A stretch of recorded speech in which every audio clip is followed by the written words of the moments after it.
I'm going to just be dead serious here. Without hyperbole, and this is me taking a few good minutes because I was literally bawling my eyes out. That might be one of the best episodes of anything I've ever watched. Yeah. Yeah. That, how do I want to say this? I am a person who gets told a lot that I am a great person that helps out all that I can, that does everything that I can.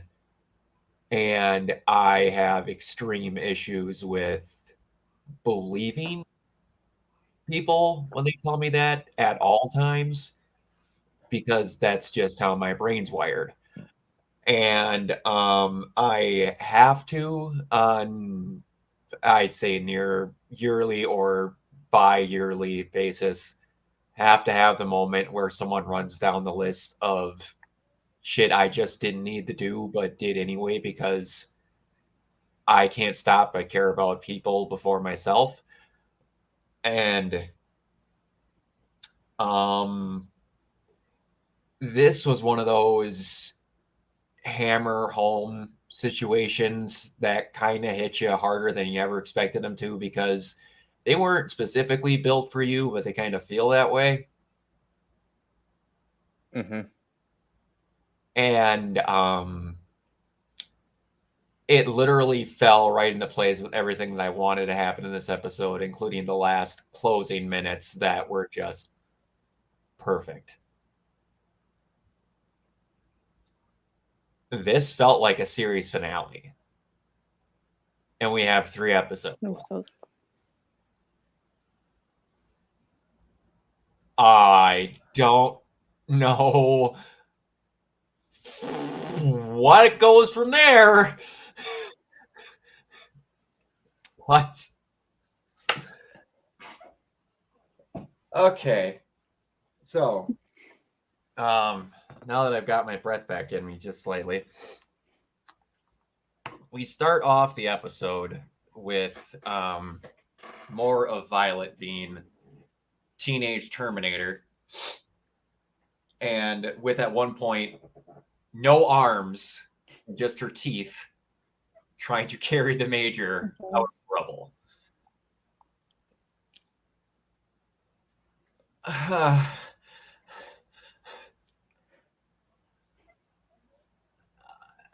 I don't even. There are a few bigger signs of dedication that you've gotten both of your arms blown off and you're still caring more about another individual than yourself. It's honestly pretty impressive just how strong her resolve is. Yeah. Is this based off a manga? Light novel. Light novel, okay.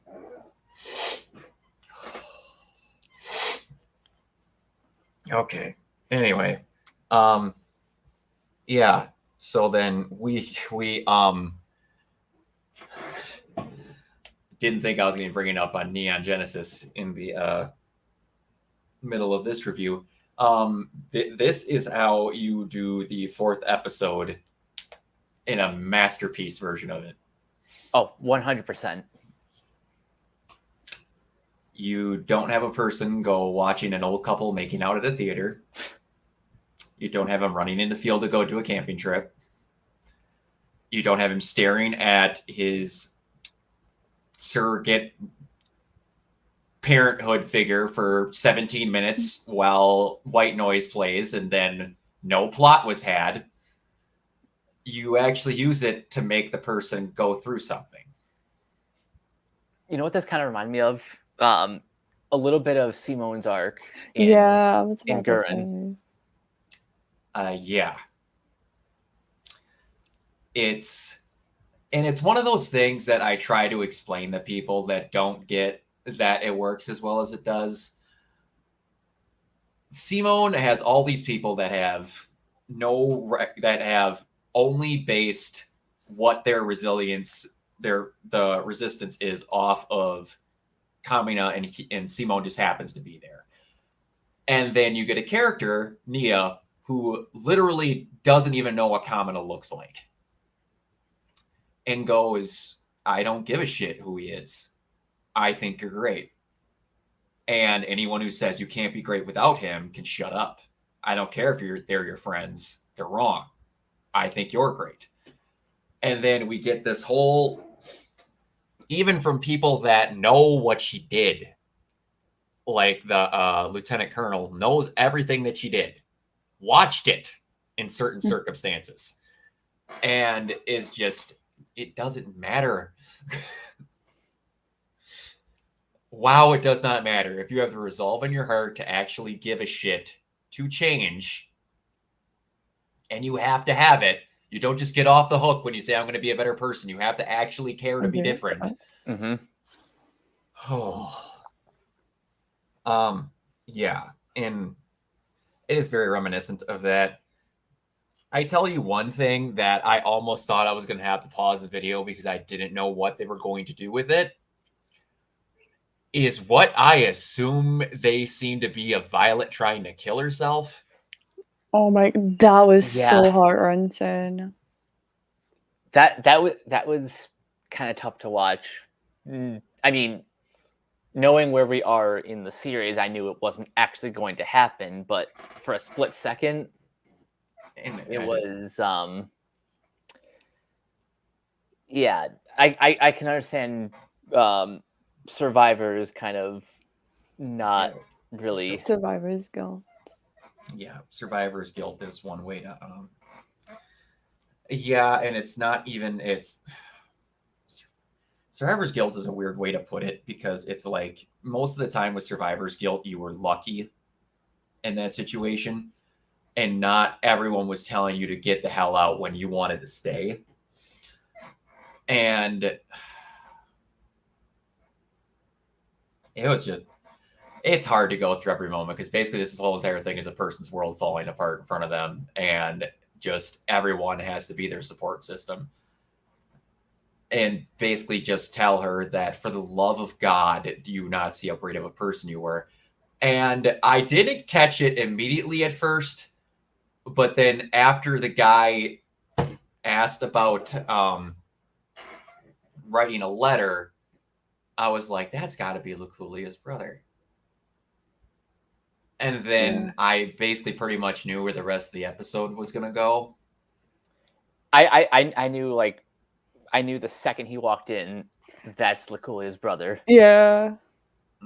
And I was like, he was the one person that Violet didn't immediately fix.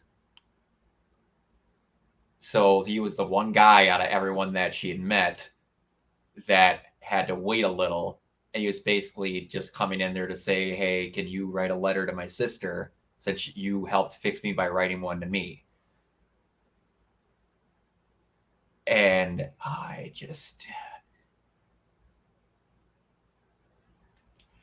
didn't expect coming into this series that Violet might be one of my favorite anime characters of all time. Yeah, she's seriously up there. But yeah, she is approaching top 10 right now. It's kind of ridiculous how fast that went. Yeah. And she attempts to quit being an auto memories doll. It doesn't think she's even worth it. Asks at one point if she's even worth living for all this stuff that's happened. And when you finally get past her, seeing what's happened, and the montage of everyone living good lives just because of Violet.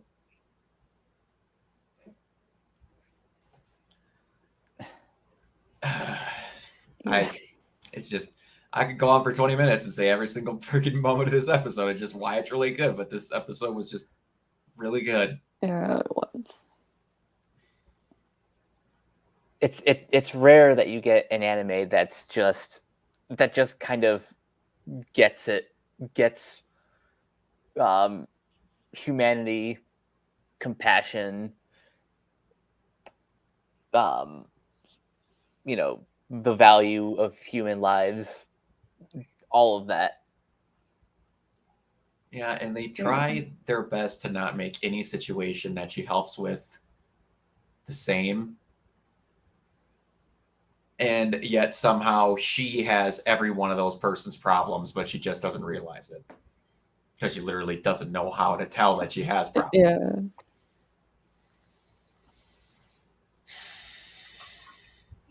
Honestly, I don't know what to say. I've done all the talking here, so anyone wants to chime in here. This was really heavy. It was. Yeah. That's why it's just hard to like, because you got like hit in the gut with this episode. Like the ending when like Violet came, like, am I worth living after everything I did? Like I teared up. I was like, girl, like Oh, that whole interesting. Like you can't erase the past, but you can like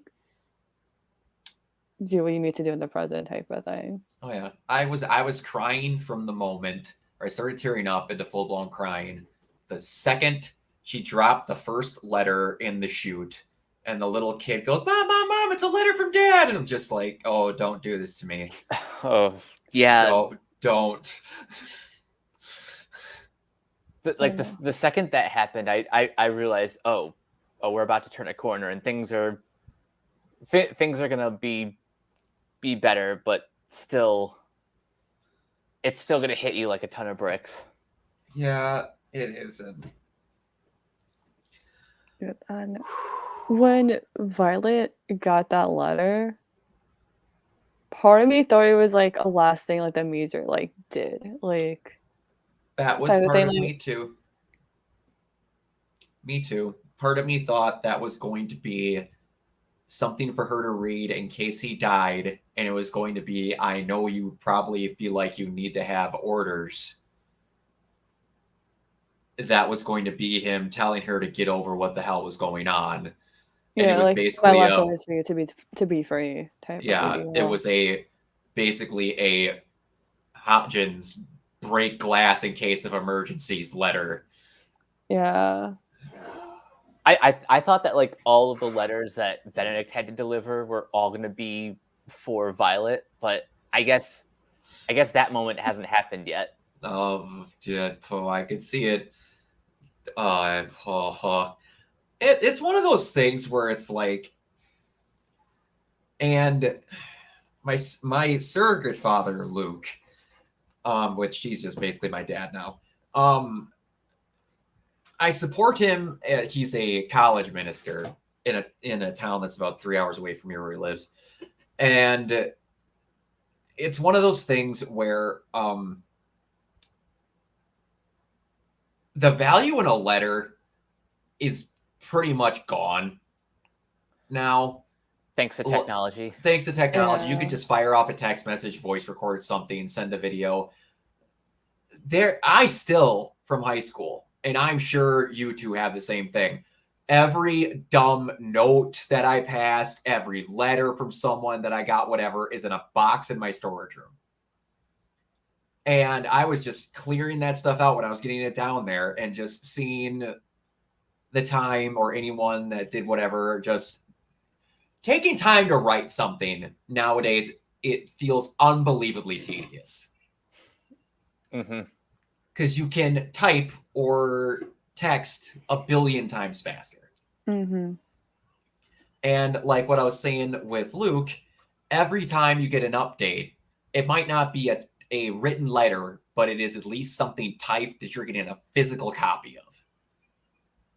And every now and I still get actual, for just because it's me, handwritten thank yous and stuff like that. And it's like, do I have those? I don't. It's like, and this is going into a big thing about my life, but like just the like these deeds type of things. I was there for my 28th birthday, my 28th birthday, and how old you are? Shush. You're not that much younger than me. But when I was staying at their place, which I do 2 or 3 times a year, we were in the basement, and the mom, Michaela, came down and is like, do any of you need anything from upstairs? And they're like, no, we're good, so that we'd fall asleep downstairs. None of them know about me. One thing I wanted my entire life was a surprise birthday party. We go up there, And then I see written hanging from balloons throughout the entire kitchen is pictures of the like 15 years that they've known me and 28 reasons why they wow. appreciate knowing me, all on individual pictures. It's like, and I have all of those. At any time I'm having a horrible day, I sift through those. Having actual written word is something that, like, even in our day and age, when me and us were younger, we barely got taught cursive. And now most people barely even know how to write their own, outside of their own names, to sign paperwork. Yeah, pretty much. Mm-hmm. And people barely know how to do that. When I changed my name, I called them to ask them, I'm like, how do you write Hatfield in cursive? They don't. They do the H and then everything else in regular. And I'm like, what? I mean, nowadays you just sign something, you just scribble. It's You don't just even sign. scribble. It's just like, yeah, sir. Yeah. It's just like, that was a very long tangent to just show that it's like the value of written word is lost and we need to get back to that. And this is reminding me how much just like actual personable things matter more. Yeah. Like Like I something don't tangible. Yeah, I don't doubt that, like, if we see her in her room again, that letter is like pinned up somewhere. I'm sure it will be. Yeah. But yeah, I could ramble on about how much I like this episode for a long time. We're going on 16 minutes. We've barely said anything. So, Mike, You guys can find me on Twitter at Captain K42. You can check out my quick thoughts on letterbox.com/CoachK42. And you can find me in all the various Facebook groups just at my name. You can check out Renegade Pop Culture on Facebook and Twitter at Ren Pop Culture. You can also, you also have our YouTube channel. You can find us on Podchaser and the Banana Meter. Listen to all of our podcasts on Anchor, Spotify, Apple Podcasts, etc. And last but not least, everything can be found at renegadepopculture.com. You can escape, so do we. Amasa. And you can find me on Twitter at Kibble028. And you can find me everywhere at Organoid0. By the time this gets up, I should have my new PC rig. So this stuff will start getting a little bit nicer by the time that this reverberates around. So, all right. Yeah, and We'll this, see you all this next when time. this is uploaded, he'll still be a boomer. I repeat, you are not that much younger than me. You're in the But I'm same not a age boomer, group. so You keep believing that. Bye. Peace.